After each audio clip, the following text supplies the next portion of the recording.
Monsieur le vice-président, je m'appelle Aminatou Haïdar, lauréate des prix Right Livelihood. Je suis présidente des SACOM et défenseur des droits de l'homme au Sahara occidental, territoire occupé par le Maroc, où les Sahraouis font quotidiennement objet de violations systématiques de leurs droits fondamentaux. En effet, tout Sahraoui plaidant en faveur de l'autodétermination est brutalement réprimé, torturé, souvent condamné sans procédure régulière par l'occupant marocain. Les activistes sont soumis à une surveillance constante et leurs libertés sont restreintes.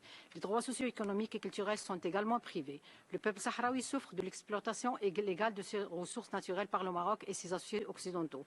Alors que toutes ces violations se produisent aussi au vu de la communauté internationale depuis des décennies, la récente élection du Maroc à la présidence du Conseil des droits de l'homme a jeté le doute sur l'engagement des conseils quant au Sahara occidental. L'élection d'un occupant illégal impliqué dans des violations systématiques des droits de l'homme contraste fortement avec les principes de justice que représente cette humble assemblée. En outre, cette élection soulève de sérieuses inquiétudes pour la sécurité des militants sahraouis et celle de leurs familles qui, comme moi, s'engagent auprès du Conseil des droits de l'homme.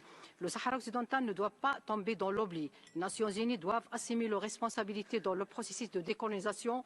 Enfin, j'appelle une fois de plus le haut-commissaire à organiser de toute urgence une mission d'enquête au territoire occupé du Sahara occidental et j'exhorte le Conseil à rester fidèle à ses principes en organisant un débat sur la question du Sahara occidental. Je vous remercie.